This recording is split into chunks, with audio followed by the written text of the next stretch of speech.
د کینې پلار ستمېده. غوږونه یې څک و، په بیړه پخلنځي ته ننوت. د ماښام د ډوډۍ وخت نږدې و. د کینې مور په پخلنځي کې د کورنۍ د خوښې خواړه پخول.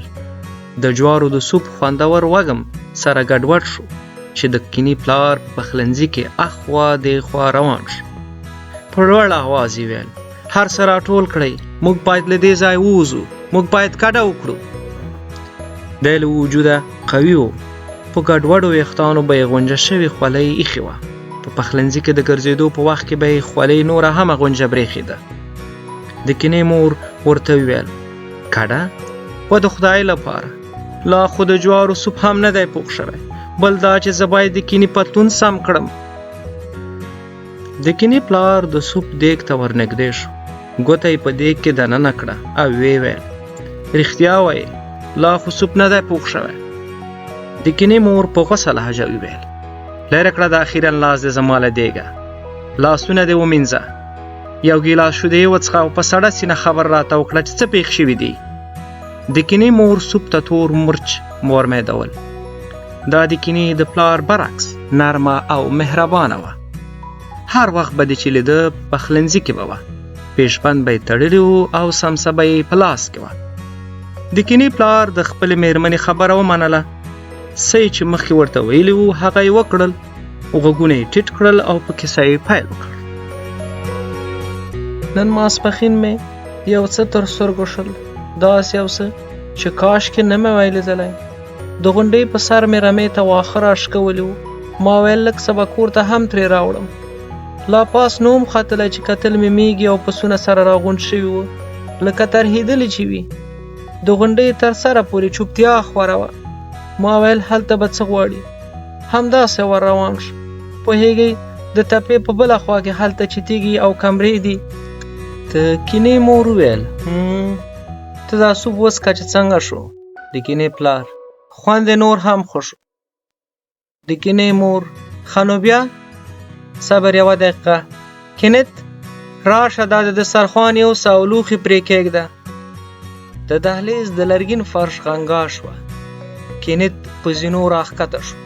کتاب یې سترګو ته نږدې نیولی و. د دې په اړه د اوسکار لیکلې کیسه لوسته. کینت بې له دې چې کتاب له مخې لرې کړي، المارۍ ته ورنږدې شو او قابونه یې راواخیستل.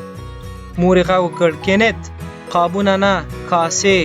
ما خو مخکې درته وویل چې ماښام ته د جوارو سوپ پخوم. لږ خو د خیال له نړۍ راووځه او د کتاب د ډوډۍ پر وخت لږ له سترګو اخوا کوه او میز داسې تیاروه چې اړتیا یې وي. مور یې ورنږدې شوه. د کینت له لاسه یې کتاب واخیست او د زاړه میز پر سر یې چې ټول کرښې کرښې و کېښود. د داش په سر دیګونه او کټوری راځوړند و. د کینې مور ټوخه شوه او وړه ګردکه کړکۍ یې خلاصه کړه چې تازه هوا پخلنځي ته راشي. د کینت پلار په غوسه وویل: تاسو زما کیسې ته غوږ نیسئ که نه؟ د کینت مور د سوپ مالګه څکله او وویل: ولې نه، ولې نه، خو دې نیسم غوږ. څنګه به یې نیسم؟ ښه نو د غټو تیږو تر څنګ دې څه ولیدل؟ د کینې پلار خپله خبره پیل کړه: هو، نو ما ویل چې د غټو تیږو سر ته ور وختم. فکر مې کاوه چې یا به لیوه وي او یا به هم کوم غټ ییږ پټ وي. ستاسو په یاد وي تېره اونۍ مې چې د تپې تر شا هغه عجیب او غریب ششنهار اورېدلی و، ما څه ویلي وو؟ کینت د ډوډۍ د میز لپاره کاغذي دستمالونه یو یو د لرګین زاړه میز په سر ایښودل. پلار ته یې مخ ور واړوه او وویل: ما ته یاد دي، ما فکر کاوه چې پلار یې خبره ور پرې کړه. وویل: صبر زویه، صبر. ما خپله لږ شور وکړ چې د تیږو ترمنځ دا پټ شی وخوځېږي او ووینم. کینې د میز سمبالول پرېښودل. پلار ته ور وکتل او وویل: څه شی؟ د کینې ذهن په بل څه کې ډوب شو. پوه شو چې د پلار کیسه یې له یوه غوښې خوړونکي ځناور سره تړاو لري. که یې پلار لږ معلومات نور هم ورکړي نو دی به ورته ووایي چې دا کوم ځناور دی. زمری په هیڅ صورت نه دی، ځکه دوی له دې ځایه ډېر لرې او په ختیځه سیمه کې اوسېږي. لیوه هم نشي کېدی ځکه په ډله ګرځي. خو یک هغه هم د تیږو او د غره د سمسو ترمنځ. پلار یې ویل: اول خو مې بوی وکړ، هلته سوځېدلی بوی و، خو شاوخوا مې هېڅ سوځېدلی لرګي ونه لید. بیا مې په سترګو سترګې ولګېدې، لکه سکروټې سرې سرې بلېدې. بیا مې یو سر ولید، دومره لوی لکه زموږ دا میز چې له سمڅې نه یې راپورته کړ. ښه مې ولید چې ښکر یې لرل، وړین پوستکی و لکه د کروکاتور. کینې د پلار خبره ورسمه کړه، ستا مطلب الیګاتور دی. الیګاتور یعنې تمساح.